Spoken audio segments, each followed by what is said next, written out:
The universe does not make mistakes, and neither did your arrival in their life. You have been sitting in the quiet aftermath of that unraveling, wondering if the threads of your shared history were ever truly woven or if they were just a beautiful illusion you created to keep yourself warm.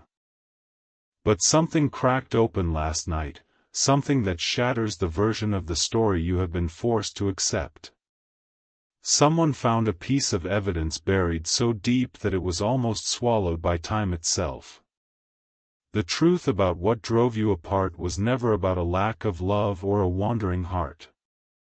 It was about a silence engineered by a person whose name you likely whispered with suspicion in the dark moments when sleep would not come. Your intuition was never broken. It was always the most honest thing in the room. You remember the morning you realized their eyes had changed. It was not a dramatic shift but a subtle withdrawal, like a tide pulling back from the shore before a storm. You were standing in the kitchen of that little apartment with the yellow curtains you picked out together from the thrift store. The coffee was brewing and you could smell the familiar scent of the vanilla creamer they always added to their cup. They walked in and you saw it immediately, a flicker of something that looked like guilt trying to disguise itself as exhaustion.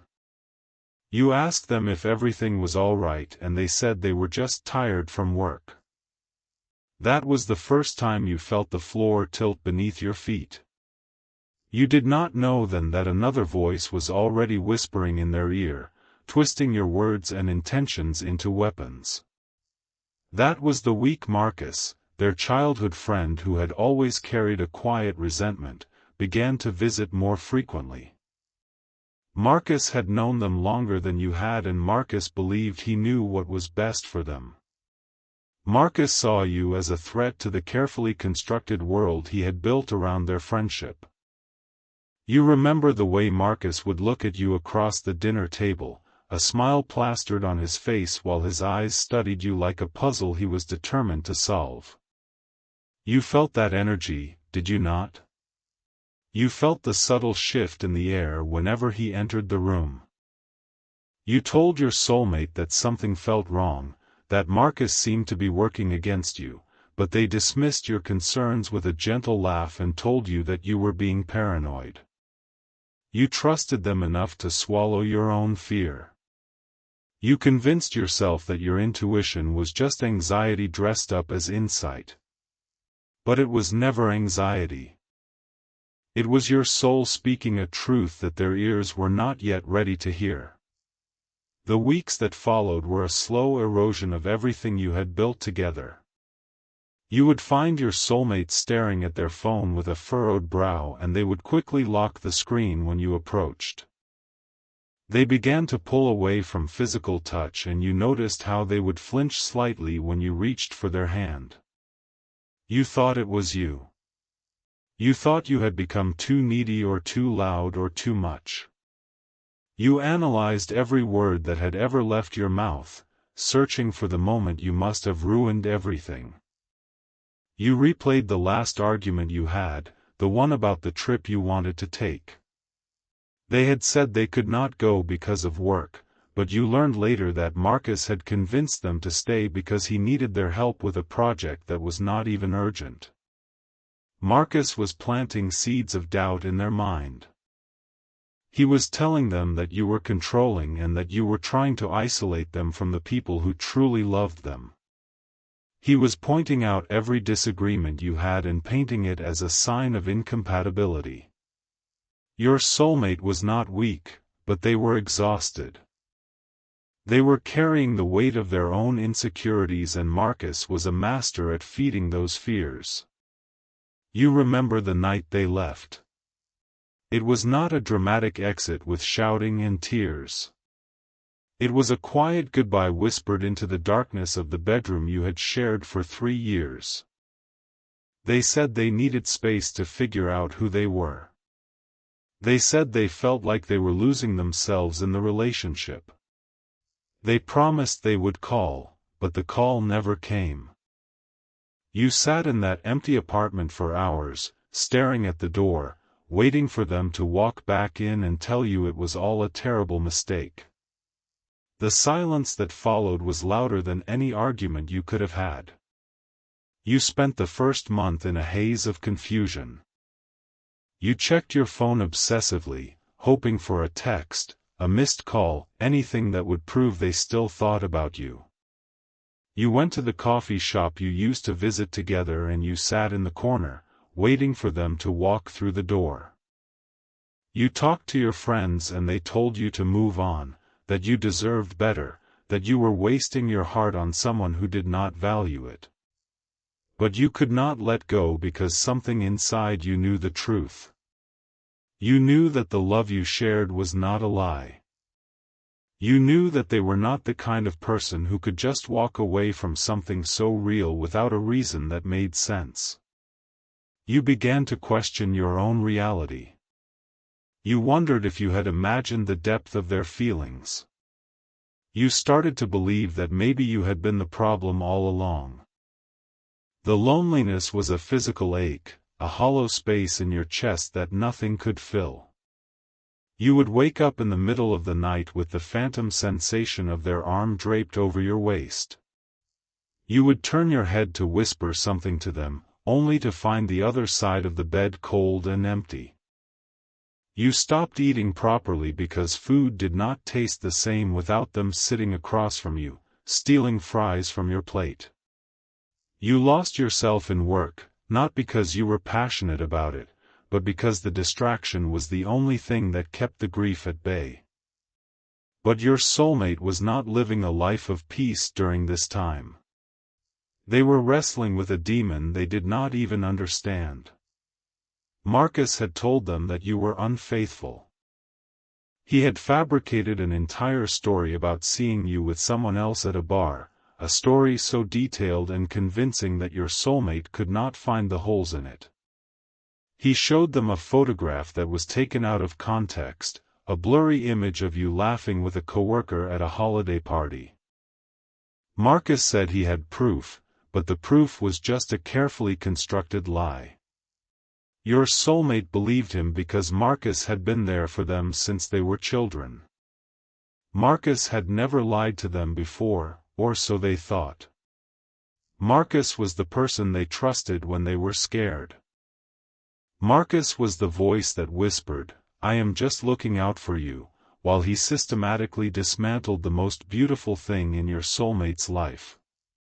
The discovery happened last night. It was not a grand investigation or a dramatic confrontation. It was a moment of pure, accidental clarity. Your soulmate was cleaning out a storage unit that Marcus had asked them to help him move. They found a box of old journals and photographs, things Marcus had forgotten he had stored there. Inside that box was a letter, handwritten, addressed to Marcus from your soulmate from years ago. It was a letter they had written when they were confused about their feelings for you in the beginning. It was a confession of fear, a fear that they were not good enough for you, a fear that you would eventually leave them. But that was not what changed everything.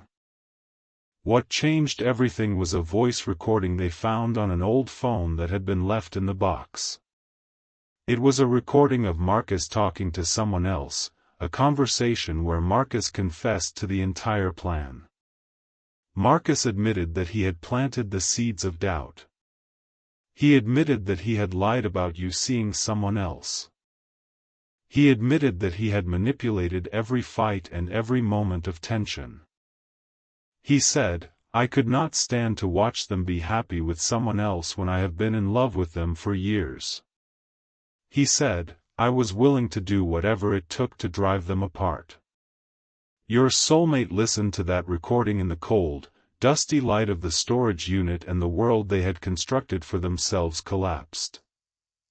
They heard the truth in Marcus's voice, a smug pride that made their stomach turn. They realized that every sleepless night they had spent doubting you was a night Marcus had orchestrated. They realized that their trust had been weaponized against them. They realized that they had lost you not because of a flaw in your love, but because of a predator who had been hiding in plain sight. The feeling that washed over them was not just anger. It was a profound, soul-shattering grief for the time they had wasted. It was a guilt so heavy that they could barely stand. They thought about the last night they saw you. They remembered the look of devastation in your eyes when they said they needed space. They remembered how they had convinced themselves they were doing the right thing, that they were protecting themselves from heartbreak. They were not protecting themselves from heartbreak. They were running headfirst into the heartbreak that Marcus had designed for them. Your soulmate drove to Marcus's house last night. The confrontation was not loud at first. It was a quiet, controlled storm that had been building for years. Your soulmate walked into the living room and Marcus was sitting on the couch, pretending to watch television. The recording played from your soulmate's phone, filling the silence of the room. Marcus's face went pale and he opened his mouth to speak, but no words came out. Then the dam broke. Your soulmate said, "Explain this to me right now. I want to hear you say it." Marcus said, "I can explain." "That is not what you think it is." Your soulmate said, "Do not lie to me. I heard your voice. I heard you saying it was all a lie." Marcus said, "I was just angry. I did not mean it. I was just jealous." Your soulmate said, "You destroyed the only person who ever saw me clearly. You destroyed my life." Marcus said, "I was trying to protect you. They were going to hurt you." Your soulmate said, "They were never going to hurt me. You were the one who was hurting me." Marcus said, "I loved you. I have always loved you. I could not stand to see you with them." Your soulmate said, "That is not love. That is possession. That is sickness." Marcus said, "Please, just listen to me. We can fix this. We can go back to how it was before." Your soulmate said, "There is no going back. You took something from me that I can never get back." Marcus said, "I am sorry. I am so sorry. I never meant for it to go this far." Your soulmate said, "You meant for it to go exactly this far. You wanted me alone and miserable." Marcus said, "I will do anything to make it right. Anything." Your soulmate said, "The only thing you can do is stay away from me. Forever." Marcus said, "You cannot cut me out. I have been your friend your whole life." Your soulmate said, "A friend does not burn down your house and then offer to help you rebuild it." The weight of that truth settled in the room like a heavy fog. Your soulmate walked out of that house and they have not looked back. But the damage is done. The years you lost are not coming back. The nights you cried yourself to sleep are not erased by this revelation. The scars on your heart are still there, healed over but present, a permanent reminder of what was stolen from you. Your soulmate now carries a burden that is heavier than the one they left with. They carry the knowledge that their lack of courage, their willingness to believe the worst about you, their decision to trust Marcus over the evidence of their own eyes, is what sealed your fate. They admit now that they were afraid. They were afraid that if they confronted you about Marcus's lies, you would get angry and leave. They were afraid that if they asked you the hard questions, they would discover something that confirmed their deepest fear, that you did not really love them. They were so afraid of losing you that they made the choice to push you away first. It was a coward's move. They see that now with a clarity that is agonizing. They should have trusted you. They should have come to you the moment Marcus whispered that first lie. They should have looked into your eyes and asked you directly, instead of letting the poison seep into their bloodstream. They failed you in the most fundamental way. They failed to protect the love that was entrusted to them. But you must understand that their love for you never faded. It was buried alive, suffocated by manipulation and fear, but it never died. They thought about you every single day. They replayed your voice in their mind when they could not sleep. They wondered what you were doing, who you were with, and whether you had found someone who was brave enough to stay. They ached to call you, but they were convinced you hated them. They were convinced that reaching out would only hurt you more. Now they know the truth and they are drowning in the weight of their own silence. They are not asking for your forgiveness in this moment. They are not asking for you to open the door. They are simply asking you to know the truth. They want you to know that the love you gave them was never wasted. They want you to know that every night you spent questioning your own worth was a night Marcus was plotting against you. They want you to know that their cowardice, their fear, their failure to stand up for you, was not a reflection of your value. It was a reflection of their own brokenness. The pain you carry is real. Do not let anyone tell you that this discovery should erase the suffering you endured. Do not let anyone say, "See, they loved you all along, so you should just move on and forget everything." Your pain is not a misunderstanding. It is a real, physical, emotional wound that was inflicted by a series of events that were completely out of your control. You are allowed to be angry. You are allowed to be sad. You are allowed to feel relief and grief at the same time. You are allowed to take as much time as you need to process this. The truth has come to light, but the journey of healing is only just beginning for you. And you must be discerning as you step forward from this revelation. The person who betrayed you is Marcus, but your soulmate was also complicit through their silence. You must watch how the person who left you behaves now that the truth is known.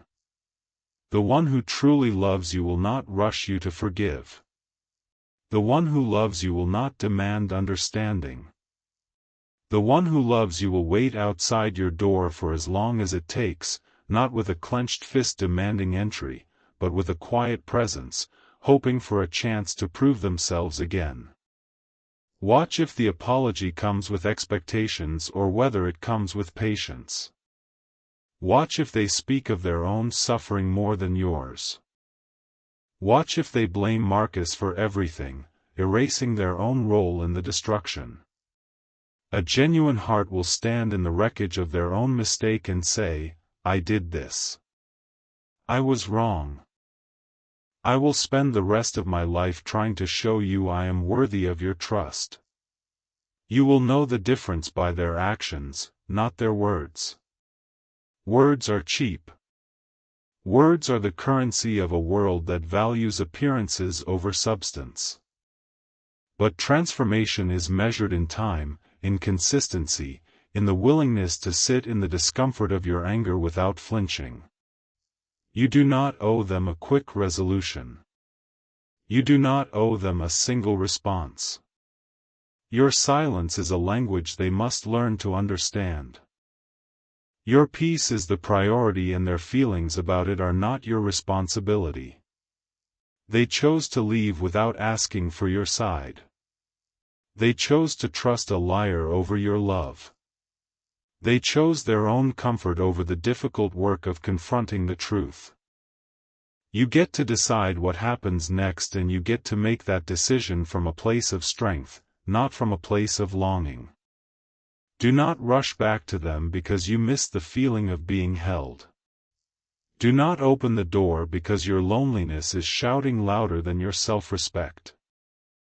Do not let the fear of being alone again push you into a situation that has not yet been proven safe. The body remembers. The nervous system remembers. Even if your mind wants to forgive, your body will remember the cold shock of abandonment. Let that memory guide you. Let it be a compass that points toward safety, not toward the familiar. You have a right to demand proof of change. You have a right to say, I need to see you choosing me, consistently, for months, for years, before I can even consider trusting you again. You have a right to walk away entirely if that is what your heart needs. You have a right to build a new life without them, even if they are sorry. You have a right to be happy with someone else. You have a right to be happy alone. Their regret does not create an obligation on your part. Their sorrow is theirs to carry, not yours to absorb. And if you are reading this and your soulmate has not yet come forward with this truth, if you are still sitting in the dark wondering what happened, know that the truth always surfaces. The universe does not allow lies to live forever. The truth will rise up through the cracks in the floor. It will find you when you least expect it. It will come in the form of a letter, a recording, a slip of the tongue from someone who was there. But even if the truth never comes, even if you never get the confirmation you are seeking, you can still release yourself from the prison of self-doubt. You can still choose to believe that your love was real. You can still choose to trust that you were not the problem. You can still choose to heal. Now, let me speak to you in the voice of your soulmate. Let me give you the confession they have been screaming into the void. You have been waiting for these words, and I am here to speak them on their behalf. I was the one who walked away, and I have spent every single day since that moment wishing I had the strength to turn around. I told myself it was for your sake, that I was sparing you from a future with someone as broken as me. I told myself that the feeling of being suffocated was your fault, that your love was too heavy. But the truth is, I was suffocating because I was drowning in my own fear and I was too proud to admit it. Marcus fed me a lie and I drank it like medicine because it was easier to believe that you were the villain than to face the fact that I was the one who was terrified. I was terrified that if I let you see all of me, the ugly parts, the insecure parts, the parts that still felt like a lost child, you would eventually leave. I was so afraid of that future rejection that I made it happen myself. I cut the line before you could reel me in. I jumped out of the boat before I could see if you would ever let me drown. I remember the last morning I saw you. You were wearing that old sweatshirt of mine, the gray one with the frayed cuff. You had not slept well and there were dark circles under your eyes. You looked at me with so much love and I felt this overwhelming urge to confess everything, to tell you that I was losing my mind, that I was confused, that Marcus was telling me things that did not add up. But I looked at you and I saw someone who was too good for me, someone who would eventually figure out the truth about how inadequate I was. I said, I need space, and I watched your face fall. I watched the light in your eyes go out and I walked out the door anyway. I was a coward. I was a fool. I was 1,000 other things that I cannot take back. I thought about you when I was sitting in traffic. I thought about you when I was lying in bed next to a stranger who meant nothing to me. I thought about you when I was celebrating a promotion that felt hollow because you were not there to see it. I would catch myself reaching for my phone to text you about something mundane, a funny thing I saw on the street, a song that came on the radio that we used to dance to. Every single time, I remembered that I had thrown that right away. I had thrown away the right to share my life with you because I was too broken to hold on to it. I know now that Marcus wanted to destroy us because he wanted to own me. But I let him. I let him because his manipulation worked on the very thing I was most ashamed of, my own lack of self-worth. I let him convince me that you were the one who saw me as a burden, when it was really me who saw myself that way. I projected all of my self-hatred onto you, and I ran from a ghost I had created in my own mind. You were always patient. You were always kind. You were always willing to sit with me in the darkness. I was the one who was not willing to sit in it with you. I was the one who ran for the exit because staying meant being vulnerable. I am not asking you to erase the past. I know I cannot give you back the years I stole from you. I know I cannot take away the nights you cried. I know I cannot repair the trust one destroyed with a single conversation.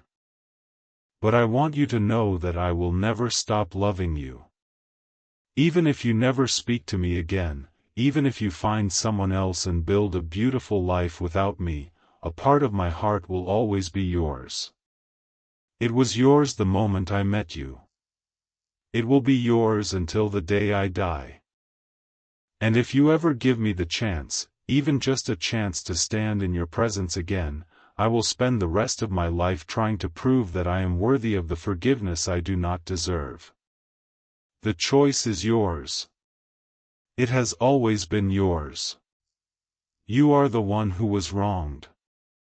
You are the one who holds the power now. Take that power and hold it close to your chest. Do not give it away lightly. Do not give it away because someone tells you that holding on to anger is bad for you. Do not give it away because you feel sorry for the person who hurt you. Give it away only if your soul is certain. Give it away only if your peace is guaranteed.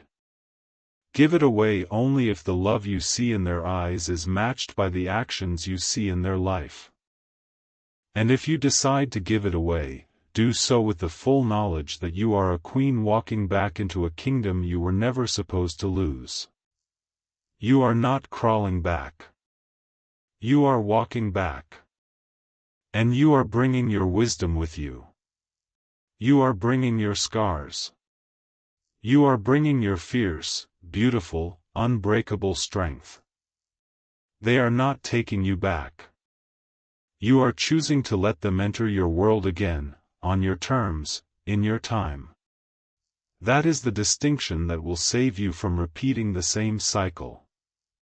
Now, as you move forward, do not make any decisions based on a single moment of emotional clarity. Clarity is a gift, but it is also a fleeting visitor. It will knock on your door, make everything crystal clear, and then slip away into the night. You must build your life on a foundation of slow, steady truth, not on the high of a single revelation. Do not text them tonight. Do not call them tomorrow. Let the truth settle into your bones. Let it become part of your history before you let it become part of your future. When you do speak to them, if you ever do, speak from a place of calm. Speak from a place of knowing. Speak from a place that has already decided it will be okay no matter what the outcome is. That is the only way to approach this. You must be willing to walk away completely. You must be willing to say no. Only when you are truly willing to lose them again are you in a position to consider having them back. I know this is heavy. I know your heart is pounding. I know you are feeling 1,000 things at once. But I also know that you are the kind of person who has a capacity for love that is deeper than any ocean. I know that because you are still here, still reading, still hoping, still believing that something real exists in this world. That is not naivety. That is strength. That is the strength of a soul that refuses to be hardened by betrayal. Do not lose that. Let this experience strip away the fear, but let it leave the love intact. Let it refine you, not define you. And if you take nothing else from this message, take this: you were never the problem. You were never too much. You were never unworthy. You were a gift that someone was not ready to receive. That is their loss. It always has been.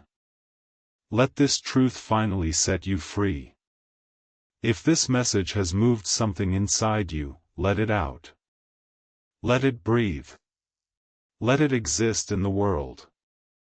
Comment below with the word "free" to claim your liberation and let the universe know that you are finally ready to let go of the weight that was never yours to carry. If this has given you a moment of peace in a storm that has lasted too long, give this video a like so that others who are still searching for answers might find it too. And if you want to continue on this journey of healing and self-discovery, subscribe to this channel so you never miss a message meant for your soul. But the greatest truth is not that they love you, it is that you have always had the power to love yourself enough to walk away or to stay, on your own terms, with your own strength, and with a heart that is finally whole.